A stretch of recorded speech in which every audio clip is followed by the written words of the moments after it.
en esta computadora. Perdón, gracias. Repito esto de nuevo, no hay problema. O sea, hay un mecanismo que se llama difusión en la cual yo puedo llevar elementos culturales, o sea, de mi propia cultura a otros nuevos lugares y posiblemente esas personas de esos nuevos lugares empiecen a fijarse por estos elementos que yo tengo, ¿sí? Y los empiecen a usar con su propio sello o impronta, ¿sí? En ese sentido. Les decía que, por ejemplo, lo que es la apropiación cultural es una connotación un poco peor. ¿En qué sentido? Porque es como la intención que tiene un grupo de tomar elementos identitarios de otros y sacarle significado o el sentido que tiene para ese grupo. Por ejemplo, hay muchas marcas de ropa, por ejemplo, Gucci, Gabbana, que tomaron, digamos, diseños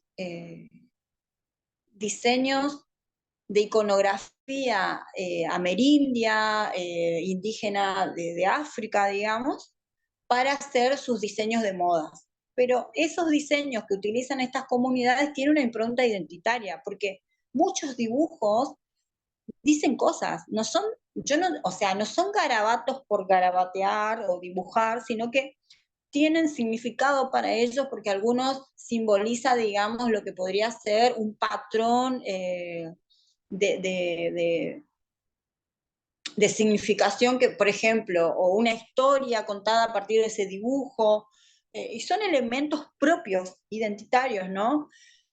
Y que tome una marca muy capitalista encima en este sentido, una marca de diseño para hacer bolsos, carteras o ropa, ya le saca sentido y le pone en un ambiente de banal, digamos, en donde ya pierde peso eso, ¿sí? ¿Se entiende esto que estoy diciendo? Hoy en día se está hablando mucho de las apropiaciones que hace el mundo occidental de la cultura negra, por ejemplo. ¿Sí? De los peinados, de los arreglos del pelo, de la cultura afro, por ejemplo, no solamente de los peinados, sino también de lo característico como puede ser la música, la comida, digamos, sí, en este sentido. Es como que hay una apropiación en donde eso que tanto ellos defendían y que lo identificaban ya pierde sentido, pierde fuerza, digamos, ¿sí? Para ellos termina siendo, o sea, lo meten en algo banal, en un consumo, por ejemplo, que genera justamente esto, ¿no? Genera ese rechazo a tomar algo que no es de ellos y darle otra impronta, por ejemplo. Muchos peinados afro, ¿sí? Una pregunta, ¿qué piensa usted, o sea, no de robar la cultura entre comillas, sino que, por ejemplo, Estados Unidos imponga su cultura en casi todos los países a través de las redes y todo eso? Es que en realidad hay, más que imponer, eso es un proceso de globalización también hoy en día, ¿sí? A ver, sí yo considero que Estados Unidos tiene formas de entrometerse en lugares donde no se los llama, la mayoría de los países donde ellos intervinieron por esta idea de pensar la libertad, el bien común y qué sé yo, hicieron explotar todo, o sea que hay otra cosa atrás, no es que se meten sin sacar nada a cambio y por el hecho de solidaridad o pensar, digamos, en un mundo mejor, ¿sí? Eh, desde que, y en este sentido, digamos, el proceso de globalización lleva, digamos, no quería, lo contesto ahora como para que vos entiendas, un proceso de globalización es esto que está pasando hoy en día, digamos, ¿en qué sentido? De que yo entro a una red y tengo novedades que pasa en Siria, lo que está pasando en Israel, lo que está pasando en Ucrania, lo que está pasando en Europa, lo que está pasando, o sea, tengo conocimiento inmediato de lo que sucede en el mundo. La globalización es un proceso que engloba no solamente aspectos culturales en su conjunto, sino también aspectos tecnológicos y económicos, ¿sí? Porque también se copian o se traspasa al mercado y a la situación de lo que podría ser un mercado económico. En este caso, en su momento fue el capitalismo, hoy estamos en un neoliberalismo, ¿sí? Y con todo lo que eso significa. En este sentido, digamos, Estados Unidos a veces no lo hace con la política o no lo hace, por ejemplo, bueno, en esto que vos podés encontrar en las redes sociales, cosas o elementos, productos. Si no lo hace con un McDonald's, vos te vas a cualquier parte del mundo y encontrás un McDonald's. En un pueblito súper pequeño, encontrás un McDonald's. Te vas a Kuala Lumpur y encontrás un McDonald's, digamos. O sea, hay una McDonaldización de la cultura, se suele usar esta terminología, porque justamente lo que va a hacer esto, esa entrada, digamos, en un territorio de todos estos productos, ya sea desde la comida rápida, por ejemplo, en nuestras comunidades, genera una ruptura, digamos, y genera una ruptura de identidad y de tradiciones. ¿Por qué? Porque, o sea, vos me decís, bueno, pero es una hamburguesa. Bueno, pero es una hamburguesa que tiene sus propios productos, que no usa a veces productos locales, otras veces sí, pero es una hamburguesa con un sello americano en el cual compite por ahí con una comida tradicional, digamos, y entra en competencia voraz, digamos, y hay mucha gente que se queda capaz sin trabajo, o sea, lleva un montón de cosas y eso no entra solo el producto como puede ser la comida, entra la música, por ejemplo. Vos antes te ibas de viaje, no sé, te iba a Venezuela, a Isla Margarita, digamos, y capaz que escuchaba todo el día, la cumbia, vallenato, todo lo que simboliza, digamos, la cultura de Venezuela, por ejemplo, ¿sí? Hoy en día vos te vas y escuchás reggaetón, o sea, escuchar lo que se escucha en todos lados, o sea, se va perdiendo, o como que hay una homogenización cultural a nivel global, o sea, se va perdiendo estos, a ver, no se pierde del todo, pero claramente en esa masividad uno entiende que ya para encontrar productos locales, identitarios, tengo que recorrer mucho. Quizás antes yo iba a un lugar, no sé, yo les hablo, yo tengo 46 años, pero por ejemplo, cuando yo era más chica, mi mamá, mi papá que viajaba mucho a Buenos Aires por trabajo y qué sé yo, cuando venía, claramente lo que me traía de ahí no había acá, por ejemplo. ¿No? O el hecho que vos antes te ibas a Mar del Plata, por ejemplo, y te traías unos alfajores, alfajores Habana. Hoy en día tenemos una Habana acá, ya no tiene mucho sentido. En realidad, la aculturación podría llamarse aculturación, pero en cierto sentido tiene, o sea, tiene la combinación de una globalización que lleva a una aculturación. ¿Sí? La aculturación que habla su compañera tiene que ver cuando una cultura, digamos, que tiene mayor alcance, digamos, lo que hace es, por decirlo, se va metiendo, digamos, en estas ramas de la otra cultura, por decirlo de alguna forma, y va incorporando sus elementos culturales hasta que esta otra empieza a absorberlos a eso y va dejando sus tradiciones, sus fiestas. Fíjense que eso nos pasó a nosotros.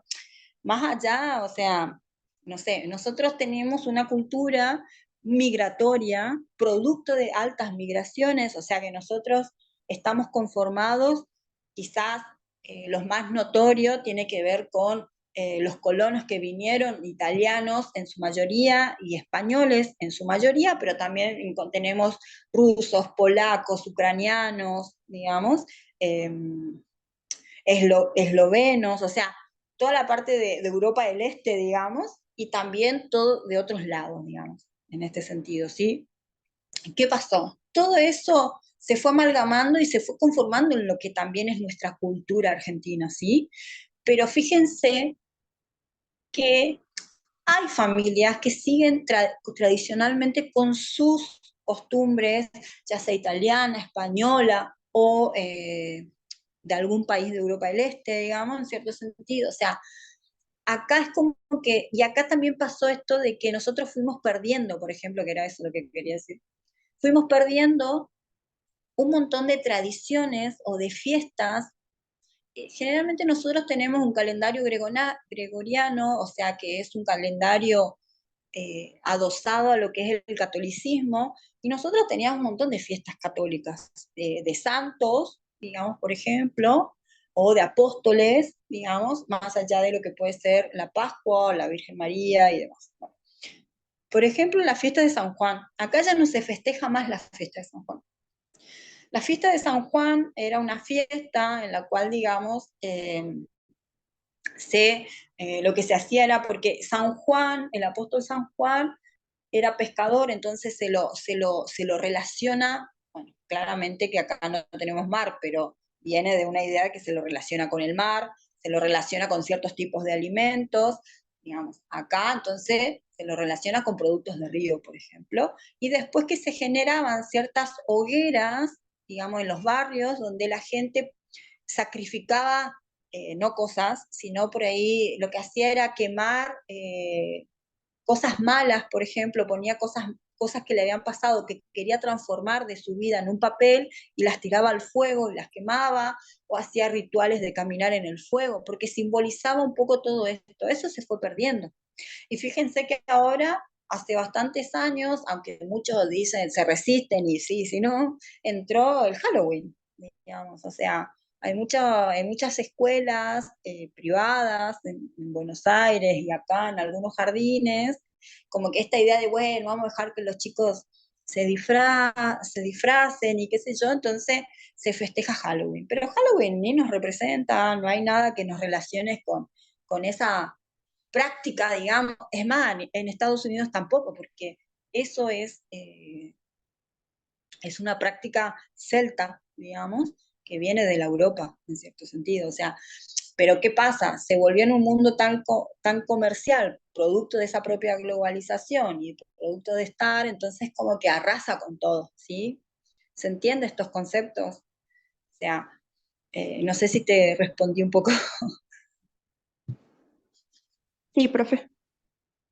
O sea, fíjense, por ahí para no entrar en temas más delicados en cierto sentido, pero toda la geopolítica del mundo, digamos, se mueve a partir de situaciones, o sea, es súper importante conocer qué está pasando en el mundo, porque no solo nosotros no vivimos aislados, sino que vivimos dentro de este mundo, o todo lo que significa, digamos, esa geografía, y también claramente que hoy en día, por ejemplo, esto de la entrada, digamos, en nuestro país, primero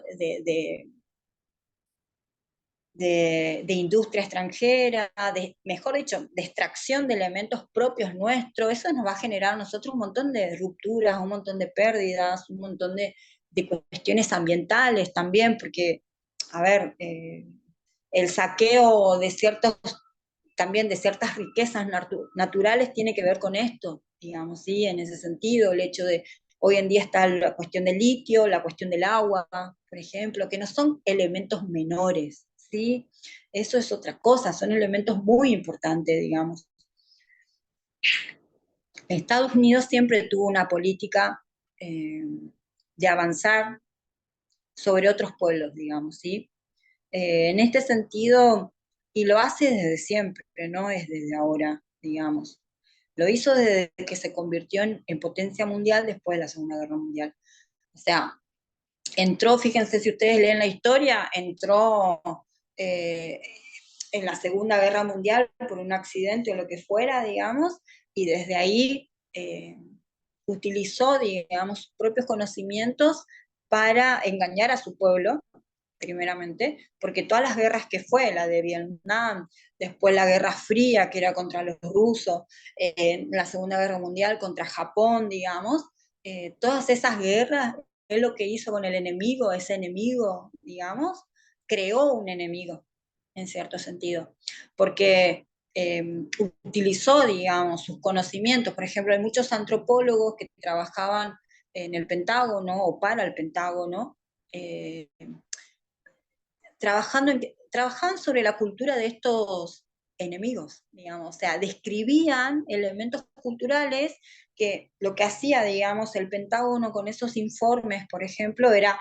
presentárselos a las personas que iban a ir a luchar, porque tenía que convencerlos de lo que estaba haciendo, que ese enemigo era enemigo, y que era una persona mala, que criaba a sus hijos de mala manera, que los hacía sufrir, o sea, necesitaba crear un cuco o un enemigo lo mayor, lo potente a nivel de imagen, en el sentido de esto, de que era una mala persona, de que era un mal ciudadano, todo, digamos, para poder convencer a los chicos que iban a a la guerra, digamos, porque no era, la sociedad no estaba convencida de las guerras, que sumó claramente que nadie quería la guerra.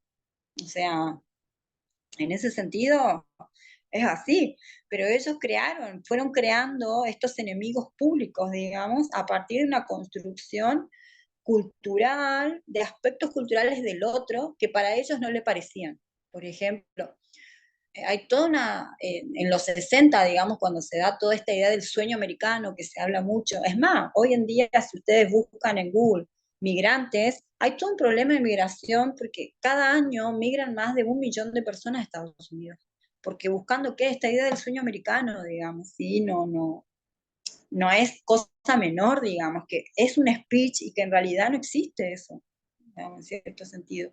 Y todo lo que lleva a la migración, porque no es algo fácil dejar tu casa, dejar tu, tu familia, dejar tus amigos, dejar tus costumbres. O sea, no es fácil hacerlo y entrar en otro país donde se mueve de otra manera, donde hay otras reglas, donde hay cosas que tengo que aprender, no solamente desde el idioma posiblemente, sino también desde la conducta social, de cómo yo me relaciono con un otro.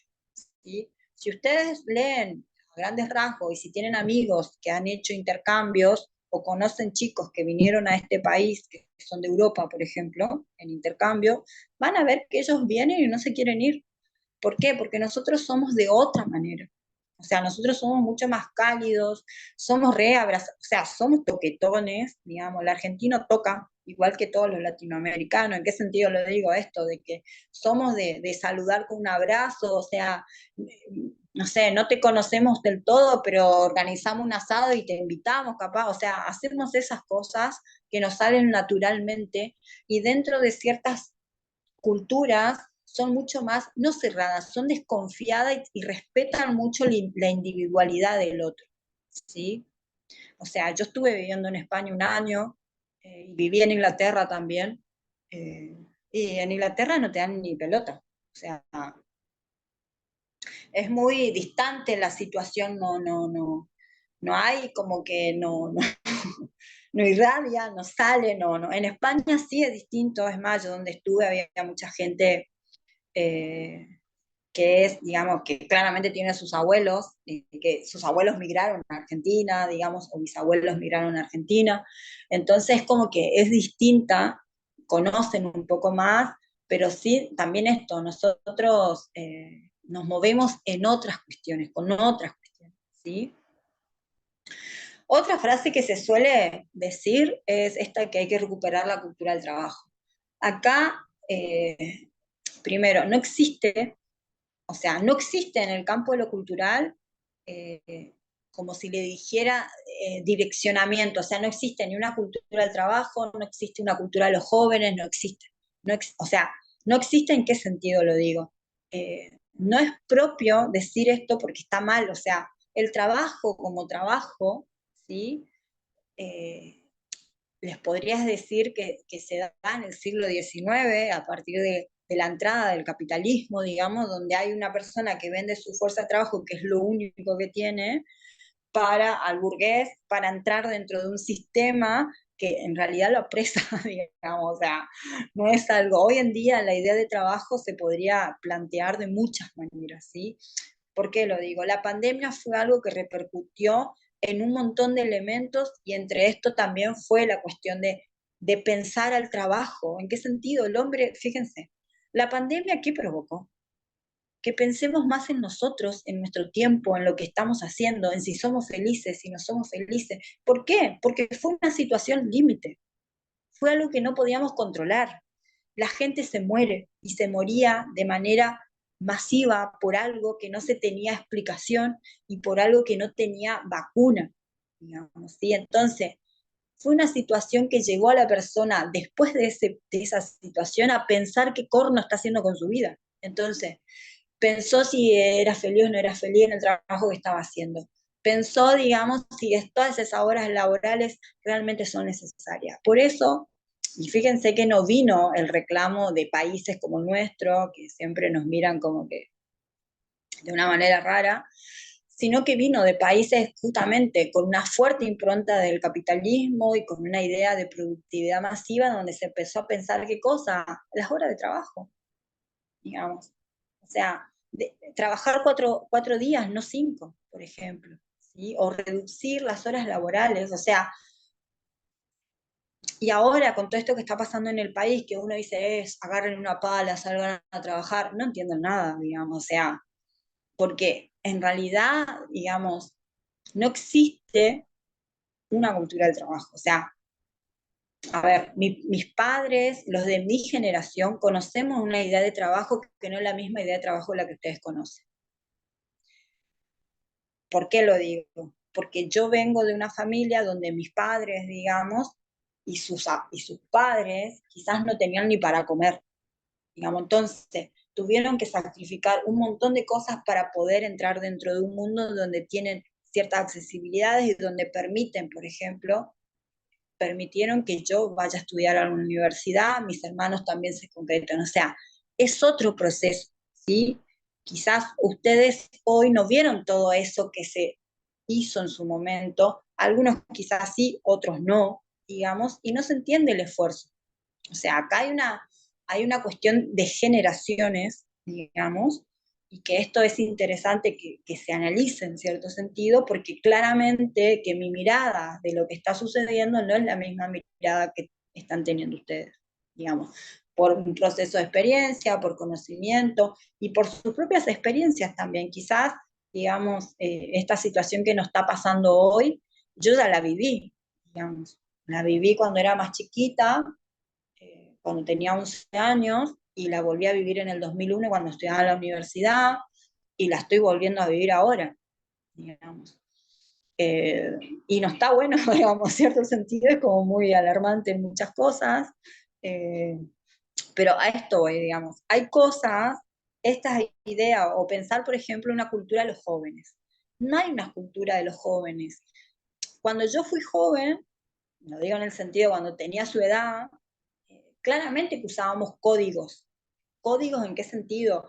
Modificamos el lenguaje, usábamos palabras para expresarnos de alguna manera, estábamos en un mundo donde la moda nos marcaba ciertas cuestiones, el estar en ciertos lugares, con ciertas personas, ¿sí? Quizás ahora ustedes se manejan de otra manera, o sea, no utilizan el mismo, yo ya no utilizo más ese vocabulario, salvo que me encuentra con un amigo de esa época y nos acordamos de todas esas palabras que se usaban, digamos, y ustedes ahora se utilizan otras, digamos, ¿sí? Pero tiene que ver con una transformación de códigos y de estructuras, pero no tienen que ver con una idea de pensar como una cultura exclusiva de los jóvenes, ¿sí?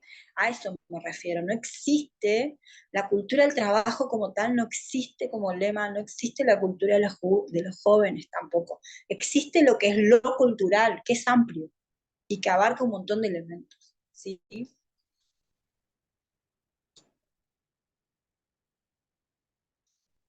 Pensar estas frases nos va a permitir hacernos algunas preguntas que tienen que ver con esto, que la cultura es una cosa que se puede tener o no. Acá, no, la cultura la tenemos todos. O sea, todos poseemos cultura. Todos somos seres culturales, ¿sí? Cada sociedad tiene una cultura propia que la distingue de la demás. Sí, en este sentido, porque son formas de ver el mundo. O sea, cada sociedad va a plasmar su idea de mundo, su idea de sociedad, su idea de lo que significa, digamos, el hacer y el estar en el mundo, ¿sí? En este sentido. ¿Existen culturas más importantes que otras? No. O sea, no existen culturas más importantes que otras. Existen quizás elementos distintivos diferentes que muchas veces hace pensar que una sea más importante que otra, pero esas son categorías de juicio. Pero en realidad no es que aquella es más importante de lo que somos nosotros. No, nosotros somos también importantes, ¿sí? ¿Las culturas se degradan con el tiempo? No, no se degradan, se transforman con el tiempo. O sea, porque justamente esas misturas lleva a esa transformación, ¿sí? ¿La vida moderna está destruyendo la cultura? La vida moderna lo que está haciendo, más que destruir la cultura, está acelerando procesos de transformación.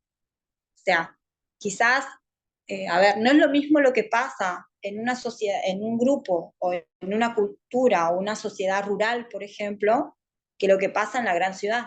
En Capital Federal es mucho más rápido. No la destrucción, la transformación. ¿Sí? ¿Por qué? Porque hay mucha gente diversificada, digamos, en donde justamente se bombardea con un montón de cosas que se trae y entonces es como más acelerado, no hay es como más inmediato la transformación. Quizás en una zona rural es mucho más lenta la transformación. ¿Sí? ¿Se entiende esto? Este concepto o esta idea de que la cultura moderna o la vida moderna destruye la cultura tiene que ver justamente con esta idea de pensar que la modernidad, la globalización, como que llevan a arrasar con todos y hay una pérdida de elementos culturales. Muchas veces se intenta transformarlos, o sea, con esa idea de transformación significa muchas veces que no se pierde del todo, sino que justamente es como que se regenera dentro de un campo posiblemente nuevo, ¿sí? Y con una manera de pensar diferente. Existen culturas de determinados aspectos de la vida, como el trabajo, el estudio, la limpieza, el ahorro, o el respeto a los mayores. En realidad no. Esto es lo que yo les decía. La cultura es una sola y de ahí lo que podemos encontrar, digamos, si se quiere, en esta idea de pensar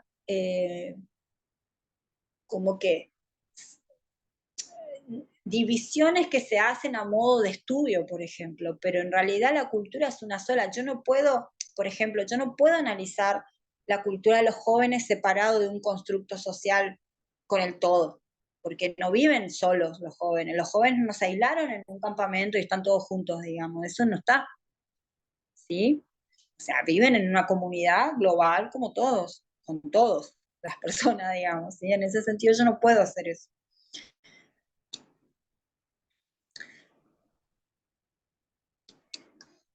Un poco para ir cerrando estos conceptos, pensemos que la cultura, cuando hablamos de cultura, estamos hablando de que si hay algo que nos define como seres humanos, es la pertenencia a una cultura. O sea, somos seres cultos, cultos, pero no entendiendo o malinterpretando el término culto, no es la persona que tiene un saber, que tiene una forma de comportarse, sino es la persona que está dentro inmerso de un mundo social.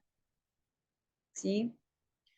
Desde que nacemos, nuestra educación, nuestro lenguaje, nuestras comidas, por ejemplo, y cómo las comemos. O sea, no solamente el plato, sino qué hacemos, cómo nos sentamos en la mesa, cómo esa mesa se distribuye, quién está en la cabecera, si es una mesa cuadrada, si es una mesa redonda, cómo se distribuye ese alimento y cómo comemos, digamos, también es elemento cultural.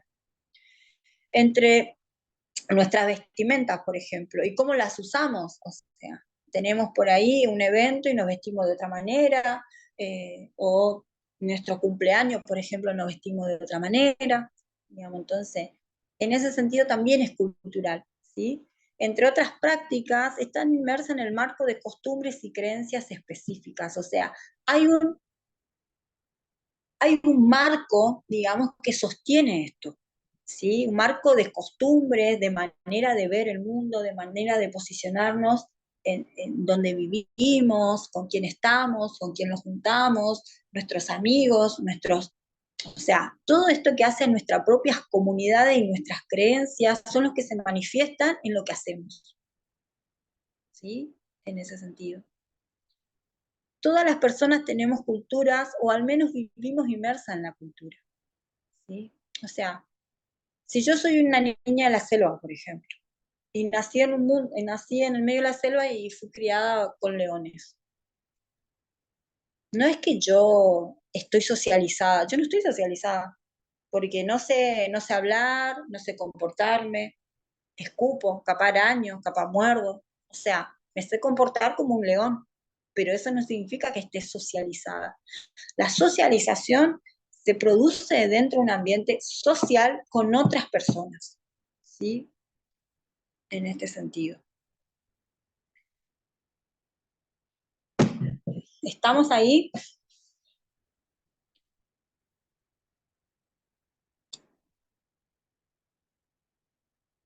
Cuando hacemos estas preguntas, por ejemplo, ¿es lo mismo una cultura que un país o una nación? En realidad no, porque en un país puede haber muchas culturas, puede haber una diversidad de culturas. Piensen justamente en la migración, piensen en nuestro país, pues fíjense, hay una alta migración ahora de países latinoamericanos, como pueden ser, por ejemplo, Venezuela, Colombia, Paraguay, Chile, Brasil, Uruguay, Perú, digamos, Bolivia. Entonces, ¿pero qué pasa? Hay como una categoría de mirar al migrante latinoamericano como malo, porque no es de calidad, por ejemplo, que no es lo mismo que venga un europeo, pero porque eso está en nuestra, lamentablemente, en todo nuestro conocimiento, en nuestra socialización, porque prácticamente nos criaron con una mirada europeizante o pensando a Europa como la madre de las madres y lo mejor que hay en este mundo, y ahí también pensar por ahí en Estados Unidos hoy en día, digamos, y en realidad no, hace que justamente nosotros nos desvaloremos más como país o no pensemos, estamos a la altura de ciertas cuestiones, ¿sí? ¿Sería posible encontrar un país que albergue diferentes culturas? Sí, claramente. Fíjense, no sé si son de ir a Buenos Aires, si alguna vez fueron al barrio japonés, digamos. Hay toda una cultura ahí adentro, no solamente podemos encontrar elementos de la propia cultura, sino que podemos encontrar diarios, revistas, las tintorerías escritas en japonés, encontramos un montón de supermercados donde hay un montón de productos japoneses, o sea, o también está el barrio coreano, hay distintos tipos de barrios que justamente engloban estas ciudades migratorias, ¿sí? Y una cultura que se encuentre presente en diferentes estados, sí, también, claramente, porque justamente, o sea, en este sentido, se conforma a partir de justamente de cómo se establece la reunión y la y el conjunto de la sociedad, digamos, ¿sí?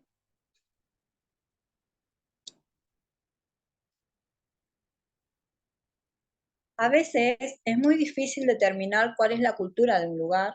Las sociedades están en constante cambio y ya vimos que unas influyen en otras, toman algunos elementos y los incorporan.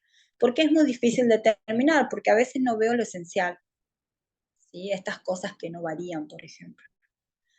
Me cuesta mucho verlas porque justamente están dentro de un marco, por ejemplo, en donde hay alta migración y no encuentro. Piensen, no sé, Barcelona hoy en día tiene un montón de colectividades adentro, una de ellas son las musulmanas que las aborrecen, por ejemplo, en realidad las quieren eliminar y no pueden, y cómo hacen, o sea, cómo se genera esta idea de pensar en prácticas sociales, culturales que quieren prohibir. Por ejemplo, hay toda una discusión que hubo mucho tiempo con el hecho de que las niñas utilicen el pañuelo, digamos, en la cabeza, que es representativo de la cultura musulmana, por ejemplo, y en muchos colegios le prohíben usarlo.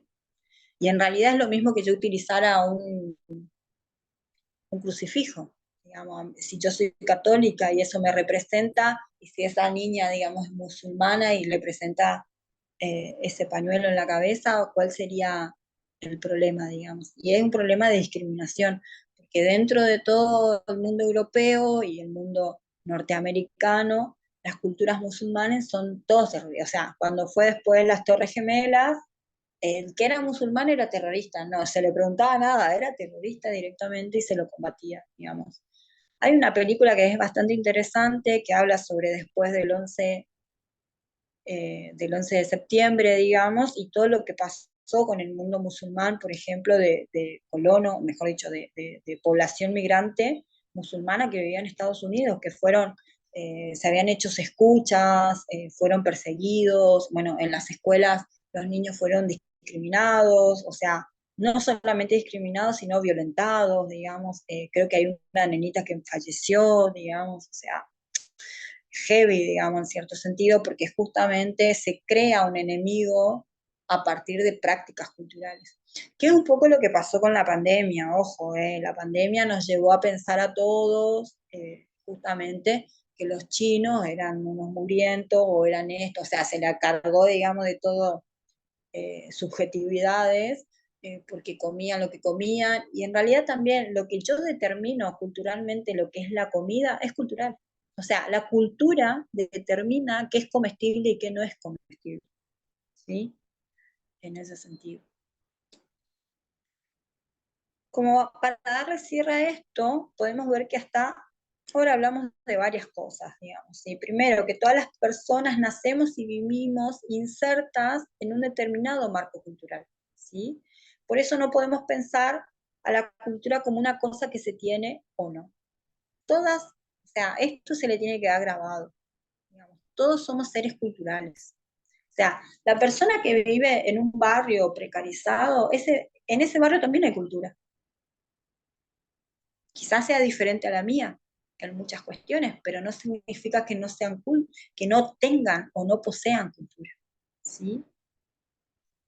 Todas las personas han ido desarrollando sus culturas, pero siempre relacionándose unas con otras. Entonces, en este sentido, no podemos pensar que las culturas son cerradas, sino que son relacionales. O sea, a ver, no podemos pensar en qué sentido. O sea, no hay culturas herméticas, salvo que yo me vaya con un grupo de personas a vivir a una isla, digamos, y ahí genere una comunidad y diga que ahí no entra ni sale nada, por ejemplo, bueno, es un lugar cerrado, ¿sí? Hay una película que se llama La Aldea, que es vieja, o sea, es del 80 y pico, pero está muy buena, que habla un poco sobre esto, y está bueno si lo quieren ver. Una práctica que pensamos como cultural puede estar presente en diferentes sociedades, digamos, en este sentido, y no por eso, a ver, ¿qué significa esto? No es que deja de ser cultural, pero tampoco podemos pensar que sea exclusiva. Por ejemplo, el tomar mate. ¿Sí? No es solo mío, sino que mucha gente toma mate. Y hoy en día más, yo tengo, cuando viví en España, muchos amigos míos españoles empezaron a tomar mate y hoy en día tienen su mate. Yo le tengo que enviar yerba. Bueno, ahora ya consiguen allá, pero por ejemplo, en ese sentido, ¿sí? Todas las sociedades van cambiando con el tiempo. Por lo tanto, también cambian las culturas. O sea, no podemos pensar en esta idea de estaticidad. El ser humano es dinámico, o sea, se transforma en este sentido. Por lo tanto, digamos, estos cambios pueden ser muchas veces por factores internos y otras por factores externos, o sea, traídos de una migración, por ejemplo. O a veces son por ambos. Por eso decimos que las culturas son dinámicas.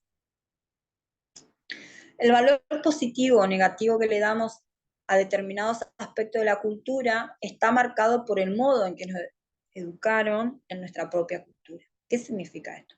Si a mí en mi casa me dicen que el pobre, el que vive allá en la villa es un narcotraficante, es un ladrón, o sea, ahí solamente viven ladrones y narcotraficantes, yo puedo creer que todas las personas que viven en la villa son así. Y en realidad no. O sea, eso es algo que a veces viene de nuestras propias casas, porque ¿qué pasa? Cuando nuestros padres, y no es por castigar ni culpar a los padres, porque nosotros cuando seamos padres, ustedes cuando sean padres, quizás esto suceda, digamos, o sea, hay un saber que se reproduce y que viene de la casa, digamos, que capaz sea por experiencia. ¿En qué sentido? Capaz que me robó vive en la villa y yo asumo que todo lo que viven ahí son chorizos, digamos, eh, pero está mal, más en nuestro contexto. ¿Por qué lo digo?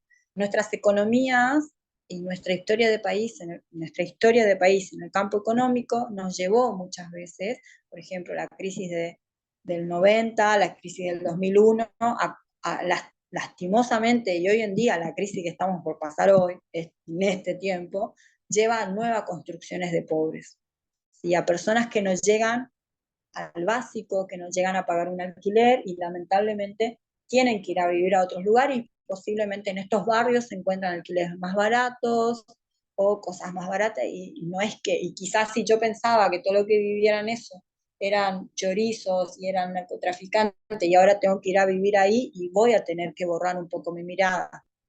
¿sí? Muchas veces pasa por este prejuicio que hay, porque estos son prejuicios. ¿Qué significa el prejuicio? Son preconceptos o formas negativas o prejuiciosas que yo no estoy acertada, pero genero un preconcepto de una persona por cómo se viste, por la imagen corporal, por la cara, ¿sí? Y en realidad son presupuestos que muchas veces traemos y que a veces, dependiendo en dónde estamos, tenemos que, en realidad siempre es bueno sacárselos de encima. ¿Por qué? Porque justamente es un mecanismo de discriminación los prejuicios, porque nos genera como una mirada más como violenta sobre el otro. Voy a enchufar mi celular que se está por apagar.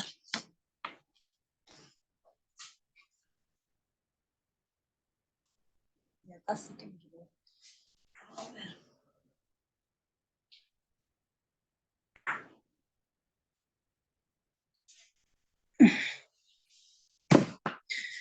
Yo vine y ya me senté acá y estoy dando clases en el suelo. Es una práctica que tengo yo. No. Profe, ¿Sí?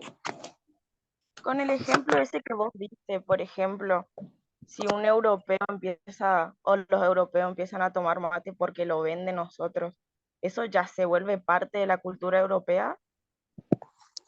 Y se puede volver, más que parte, se puede volver como si te dijera, sí, en ciertos sentidos, empieza como una práctica que se puede volver como propia de ellos, o sea, pero no es de la gran mayoría, porque en realidad todavía no conquistamos esa parte, por decirlo de alguna manera, de tomar mate, lo digo.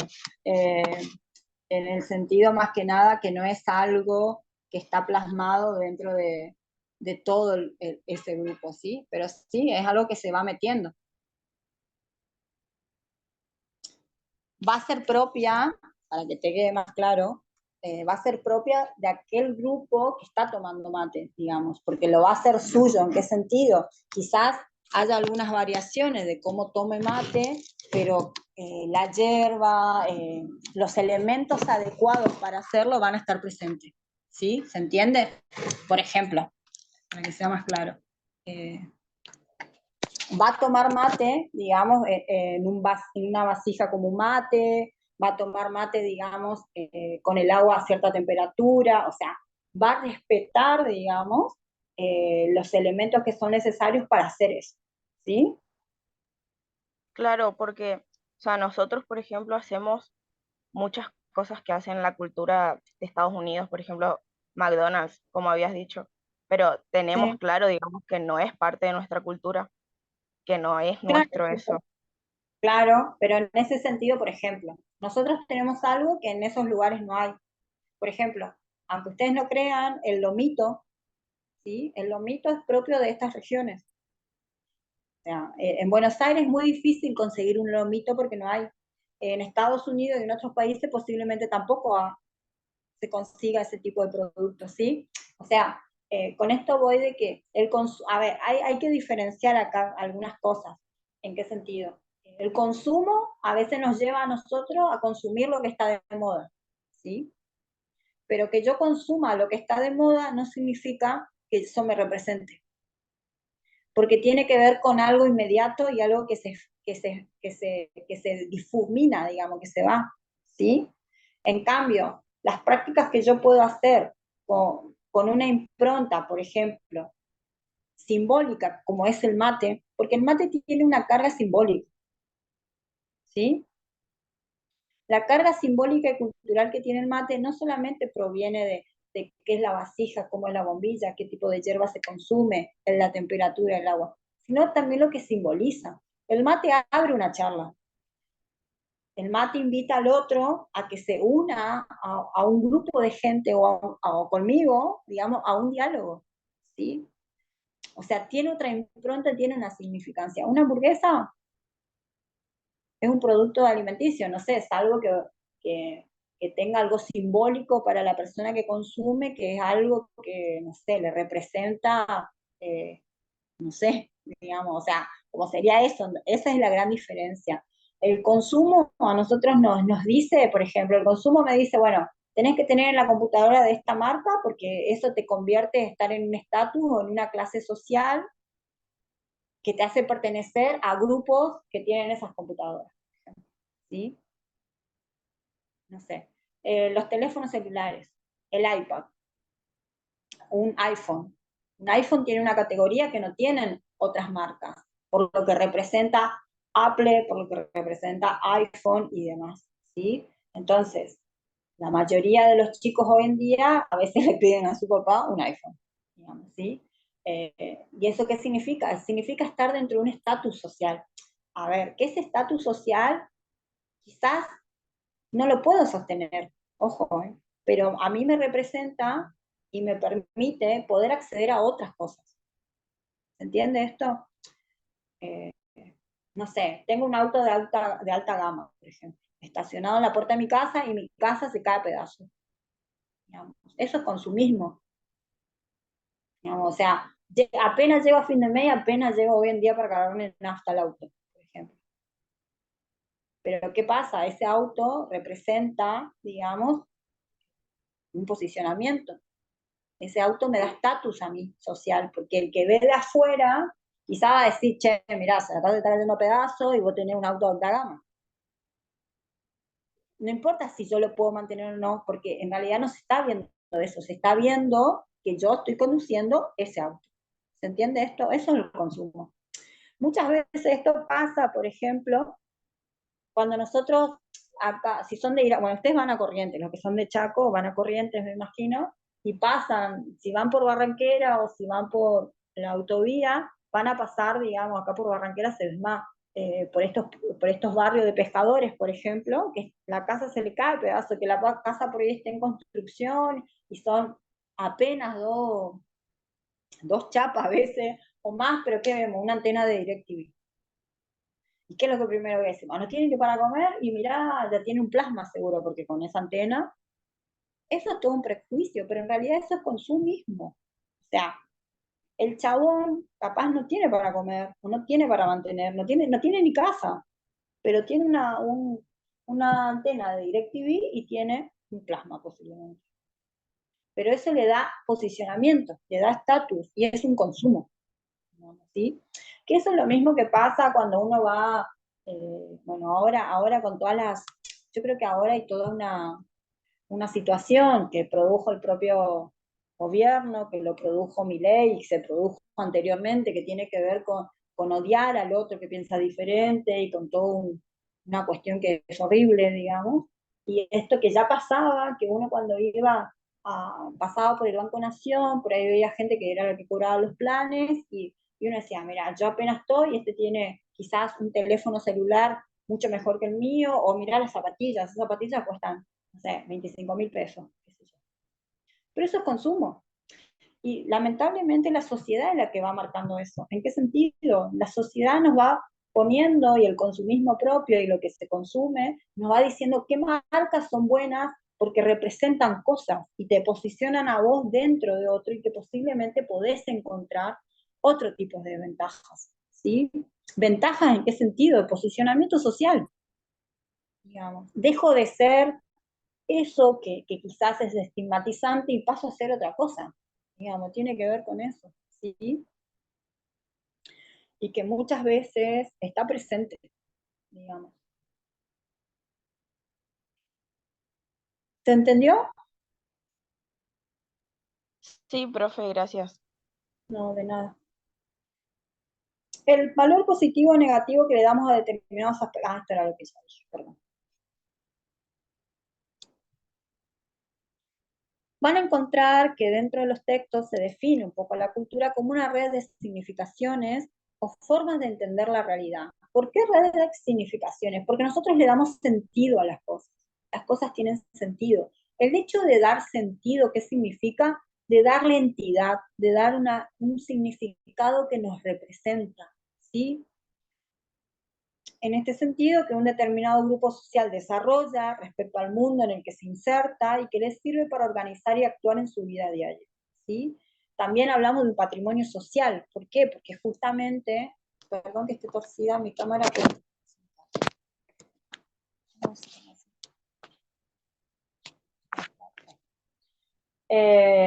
Patrimonio social de los grupos humanos que comprende conocimientos, creencias, fantasías, ideologías, símbolos, normas, valores, así como las disposiciones para la acción en cuanto miembro de una sociedad organizada. ¿Por qué habla de patrimonio social? Porque los elementos culturales, conforman, digamos, elementos identitarios y conforman lo que sería el patrimonio, lo que yo le delego, digamos, al que está por venir, ¿sí? Es como esos saberes que yo les traspaso, digamos, a las personas que están por venir, ¿sí? Por eso se convierte en algo patrimonial, en algo que tiene sentido, que es representativo, y que en cierto, a mí es como que me representa de tal manera que claramente me enorgullece, ¿sí? Por ejemplo, la bandera, por ejemplo, el himno, por ejemplo, o sea, todos esos son elementos identitarios fuertemente construidos. La moneda, el peso, aunque generalmente hoy estamos peleando por otras cuestiones, un país sin moneda es una pérdida total de soberanía, digamos. Es una colonización, ¿sí? En ese sentido. El núcleo de la cultura lo constituyen las ideas tradicionales, los estilos, las preferencias emotivas, los significados, nuestros modos de pensar y nuestra vida cotidiana, ¿sí? O sea, todo esto conlleva, digamos, a lo que va a ser lo cultural o llamado como cultural, ¿sí? Cuando hablamos de socialización, la socialización es un proceso que yo les había contado, en el cual se da desde que el niño nace. Hay una socialización, o sea, acá participan las instituciones. O sea, la escuela es un gran, la escuela una gran institución que adoctrina, ¿sí? O sea, como que adoctrina en qué sentido. A nosotros, cuando ingresamos desde el jardín de infante hasta terminar la secundaria, digamos, es todo un gran proceso, no solamente de aprendizaje, sino de adoctrinamiento. ¿A qué nos enseña? A vivir en sociedad en parte. O sea, en parte traemos cosas de nuestras casas, pero en otras partes la escuela lo que hace es reforzar ciertos elementos de lo que traemos. Entonces, la socialización se da a través de las instituciones. La primaria se da a través de la institución familiar. O sea, la familia, o lo que nosotros entendemos por familia, que acá también voy a abrir este paréntesis, hoy en día podemos pensar que la familia también ha cambiado, no estamos hablando de una familia tipo tradicional de padres heterosexuales, ¿sí? También podemos encontrar, digamos, padres homosexuales y podemos encontrar familias ensambladas, ¿sí? O sea, o podemos encontrar una familia con, estructurada como monoparental, o sea, un solo padre, ¿sí? Entonces, todo esto nos va a dar, digamos, una idea de que el niño nace dentro de ese cúmulo, o sea, nace dentro de una organización social, porque la familia o la institución familiar es una organización social, una pequeña organización social. ¿Qué pasa? Y nosotros vamos a adquirir elementos no solamente culturales, sino todo lo que nuestros padres nos quieran decir y transmitir es ahí donde sucede, ¿sí? Y donde va a aparecer, digamos, la identificación con nuestra propia personalidad, ¿sí? Hago una pausa porque necesito ir al baño, sí, sí, estoy muriendo, y ya continuamos. ¿Sí?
Ahí volví.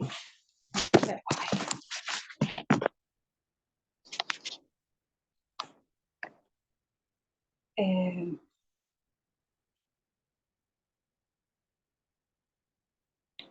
Bueno, entonces en el proceso de socialización a través de las instituciones, por un lado, o la primaria con la institución familiar, es cuando nosotros nacemos y en realidad vemos el mundo a través de los ojos de nuestros significantes. Yo voy a hablar de significantes para hablar más correctamente y en cierto sentido pensar que ese otro puede ser un hombre, una mujer, o sea, mi abuela. ¿Por qué lo digo? Hay muchos chicos que posiblemente nacen dentro de un núcleo familiar, no es que no, pero a veces los papás trabajan mucho de chiquito, digamos, entonces el bebé pasa toda su crianza con la abuela, por ejemplo, y muchas veces reconoce a la abuela como el eje principal, digamos, en ese proceso de conocimiento, de socialización. El proceso de socialización lo que significa es la apertura del individuo hacia un mundo social. ¿Sí? Es como que o sea, una vez que nace, aprende, digamos, todos los elementos culturales y de la sociedad que necesita saber, ¿sí? En ese proceso de socialización primaria aparecen distintos tipos de elementos. Por ejemplo, digamos, lo que tiene que ver más que nada con elementos identitarios. Por ejemplo, el nombre de la persona. O sea, lo que primero a mí me enseñan es saber quién soy, digamos, cómo me llamo, quiénes son mis padres, o por lo menos saber el apellido que llevo, digamos, en ese sentido, y eso hace de pertenecer humano, por ejemplo. Digamos, si yo soy el más chiquito, claramente tengo otros hermanos, sé que soy el más chico, sé cuál es mi lugar, si se quiere, digamos, y también cada vez que dicen mi nombre, yo me reconozco con ese nombre y los otros me sienten perteneciente a ese grupo familiar. O sea, esto es importante. Y otro elemento que surge es la idea de rol generalizado. La idea de rol generalizado, esto es modo de complemento, para que ustedes entiendan. Es la idea que se da cuando, por ejemplo, dentro de la estructura familiar, digamos, el niño está comiendo y tira la sopa, juega con la comida y tira sopa. La mamá le dice, fulanito, no juegues con la comida, la sopa no se tira. ¿Qué pasa? Otro día que están comiendo sopa, él vuelve a hacer lo mismo, pero acá no está la madre para reprimirlo, sino que está la abuela. Entonces la abuela le dice, fulanito, ya sabes que con la sopa no se juega, deja de tirar la sopa. Pasa otra vez y vuelve a suceder lo mismo, pero acá ya no está ni la madre ni la abuela, sino que está el hermano. Y el hermano le dice, fulanito, deja de jugar con la sopa, sabes que no tenés que tirar. ¿El qué va a captar, digamos? Va a captar la idea de rol generalizado en el sentido de pensar que la autoridad máxima puede ser la madre, pero también se puede replicar esa autoridad en otras personas que no sea la madre, ¿sí? Entonces, ¿para qué le sirve a él, al niño, entender eso? Porque eso le va a permitir entrar a la socialización secundaria. Yo entro a la socialización secundaria que está conformada por las instituciones formales. Cuando hablamos de instituciones formales, hablamos de la escuela, por ejemplo, el jardín de infantes, todo lo que es el estamento escolar, digamos. Entonces el niño, primero, va a saber quién es, digamos, sabe su nombre, si lo llama, se da vuelta, y por otro lado, y por otro lado, y por otro lado, también va a tener la idea de rol generalizado en saber de que la señorita, digamos, o la maestra, pasa a ser, digamos, como si fuera la madre. O sea, tiene esa autoridad, digamos, que a él lo va a ordenar, ¿sí? Acá Mark y Picard hablan o dicen que las instituciones son una forma fundamental de organización social, definida como un conjunto estructurado de valores, normas de roles, de formas de conducta y de relación. O sea, las instituciones forman y socializan al individuo. En la escuela, ¿qué bajada va a haber? O sea, no es que la escuela va a suplantar lo de la casa, no. La escuela se tiene que complementar, digamos, en cierto sentido, a lo que sucede en nuestra enseñanza de la casa. O se refuerza o se complementa. ¿Qué está pasando hoy en día? No hay esa relación. ¿Por qué lo digo? Por ejemplo, eh, si yo, digamos, por ejemplo, yo estoy yendo con mi papá en el auto y tengo 4 años, ¿sí? Y a mí ya, mejor dicho, tengo 6 años, que es más lógico. Y a mí en la escuela ya me empezaron a enseñar lo que sería todo lo que es educación vial. Entonces me enseñan el semáforo, yo ya sé que el rojo es para detenerse, el amarillo es para esperar y el verde se avanza. O sea, me enseña todo lo que significa estar en la calle, porque la educación vial lo que nos enseña justamente a respetar las señales de tránsito, ¿sí? Cosa no menor. Yo estoy yendo con mi papá y mi papá pasa un semáforo en rojo. Yo le voy a decir, papá, rojo, detenerse. Voy a repetir lo que la señorita me enseñó a mí en la escuela, digamos. Y como que él se ríe, no me dice nada. La segunda vez voy de nuevo en él y vuelve a pasar el rojo. Y yo le vuelvo a decir posiblemente.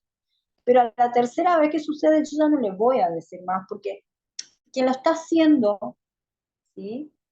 Para mí tiene un significado más importante, porque justamente el lazo afectivo es muy fuerte. Entonces, esa persona, o sea, yo voy a tomar como lo que él está haciendo está bien, digamos, que está bien pasar el ojo, por más que la seño me haya dicho que no, porque quien lo está haciendo no solamente es alguien a que yo conozco, tengo una relación de afecto, en cierto sentido, porque sino que justamente esa relación de afecto o lo emocional que eso conlleva, lo hace más grande, ¿sí? No sé si ustedes cuando eran chiquitos, eh, vieron que cuando es chiquito uno lo que hace es mira, digamos, los espacios que va mirando y que va encontrando es como que cuando uno después vuelve mayor se da cuenta, o sea, en esa infancia le parecían gigantes, le parecían espacios enormes. Bueno, tiene que ver un poco con esto que pasa, digamos, ¿sí? ¿En qué sentido? Mis padres son las personas más importantes de mi vida. Mis padres o las personas que están en ese proceso de socialización, ¿sí? Como que son los más importantes que yo tengo. Entonces, todo lo que ellos hagan, digamos, a mí me dan una impronta. O sea, para mí, si ellos claramente están haciendo algo que para el resto de la sociedad me marca como que es algo malo, yo no lo voy a ver como algo malo. O sea, no lo voy a ver, porque quien lo está haciendo son personas en las cuales yo confío. Y aparte no solamente confío, sino que también las quiero, ¿no? ¿Sí? ¿Se entiende esto? Por eso muchas veces en núcleos familiares conflictivos, por ejemplo, donde hay mucha violencia, el niño aprende la violencia. O sea, naturaliza la violencia porque no conoce otra cosa y piensa que es así, así son las relaciones, ¿sí? O sea, así como yo puedo estar, o sea, yo conozco, yo aprendo, conozco imito, porque estos son los tres elementos que participan a la hora del aprendizaje de un niño, digamos, en estructuras sociales en donde yo conozco el amor, o sea, mis padres me enseñan a mí lo que es el amor, ¿sí? Yo no, o sea, de ahí aprendo un montón de cosas, aprendo el bien y el mal, o sea, y aprendo a partir no solamente de algo hablado, sino de actitudes, o sea, yo estoy mirando lo que están haciendo, y si mis papás son unos corruptos, por ejemplo, y yo voy a creer que eso está bien, porque siempre o sea, lo voy a naturalizar en cierto sentido, y para mí eso va a estar bien, ¿sí? ¿Se entiende esto?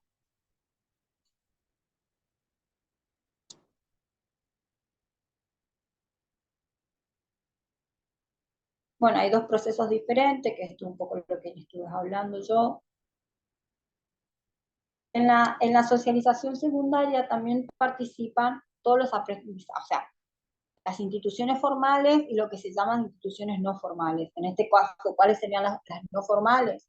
Los espacios de juego, por ejemplo, la plaza, los espacios deportivos, que estoy con otras personas claramente, o que comparto con otras personas, mi lugar de trabajo, digamos, todos esos ambientes no formales que también, digamos, genera en el otro, en mí, digamos, ciertos tipos de aprendizaje, ¿sí?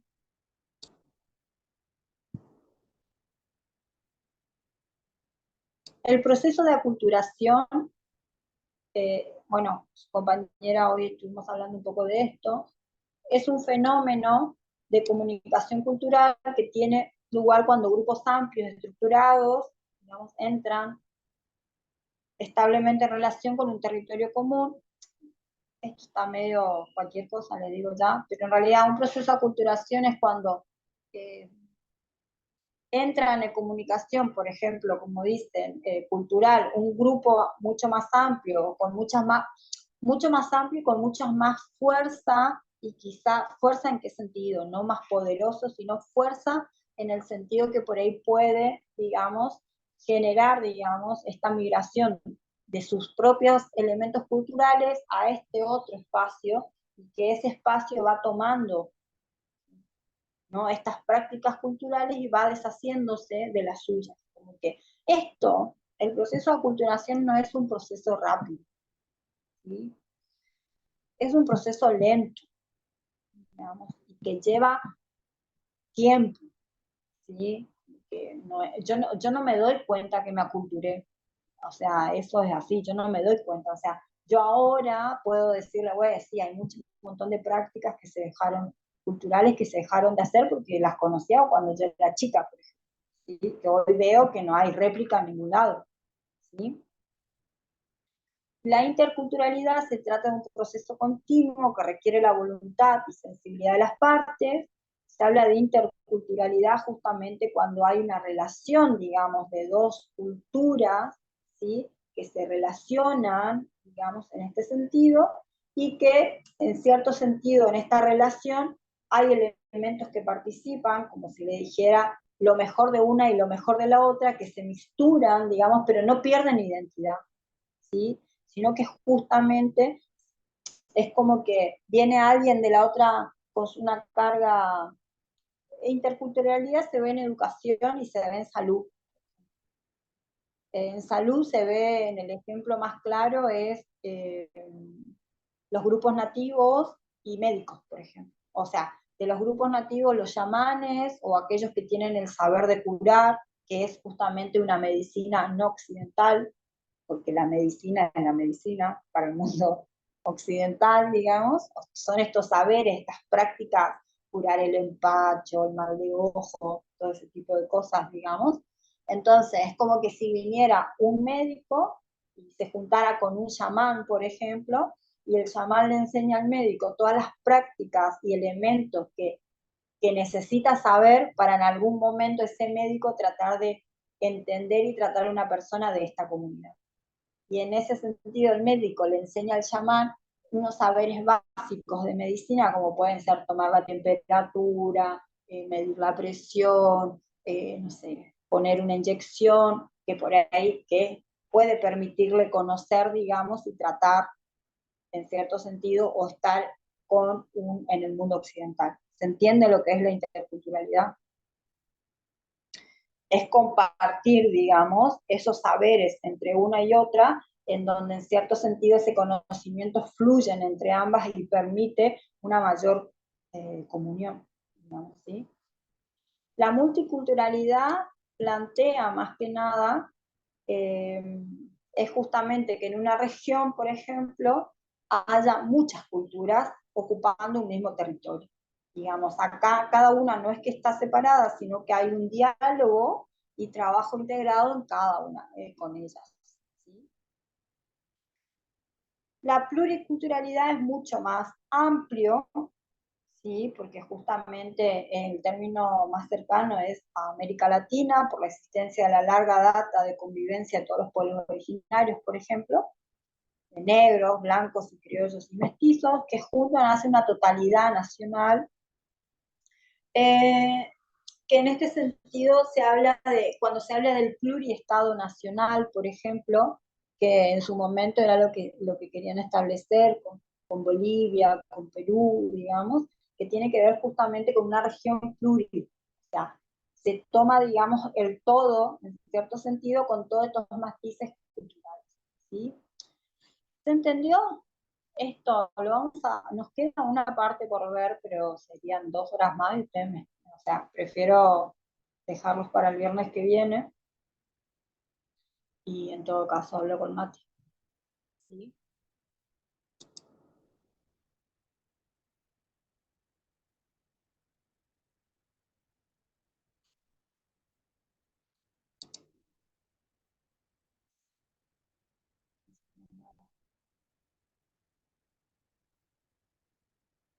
¿Se entiende? ¿Se entendió?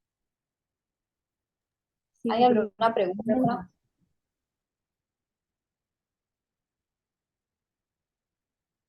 Se ha entendido todo. Sí, Bueno. profe, se entendió. Yo les voy a dejar una guía de como preguntas para que ustedes tengan, ¿sí? Y les voy a dejar, bueno, traten de ir viendo estas cosas que fuimos viendo hoy, las que fuimos viendo, no sé cómo vienen, si vienen leyendo algo, ¿no? Más que nada, les voy a dejar eso, una guía de cosas, de preguntas que son algunas de las que van a estar relacionadas con el parcialito que va a tomar Mati, digamos, para que lo tengan, ¿sí? Cualquier cosa que tengan dudas o que en la lectura les surja dudas, me preguntan ahí en los grupos, no hay ningún problema, y yo se lo respondo ahí, entonces queda para todos, ¿sí? Sí, profe. Bueno, nos vemos entonces. Cuídense. Chao, profe. Hasta luego. Chao, profe. Chao, profe. Chao, Buen fin profe. de... Chau, chau.